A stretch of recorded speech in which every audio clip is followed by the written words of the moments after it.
কি করেছে তোমার বাবা, কি করেছে স্বামী, গল্প সে সব তোমার চেয়ে কম জানি না আমি। তোমার যত কীর্তিকলাপ সেও তো আছে জানা, ইচ্ছে করেই মুখ খুলি না, বলতে সব মানা।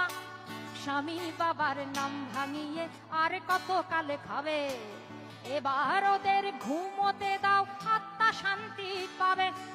এবার ওদের ঘুমোতে দাও, আত্মা শান্তি পাবে। তাদের প্রতি আমার সকল শ্রদ্ধা রেখে বলি, তাদের প্রতি আমার সকল শ্রদ্ধা রেখে বলি, খুব বেশি দিন আমার চোখে যায় না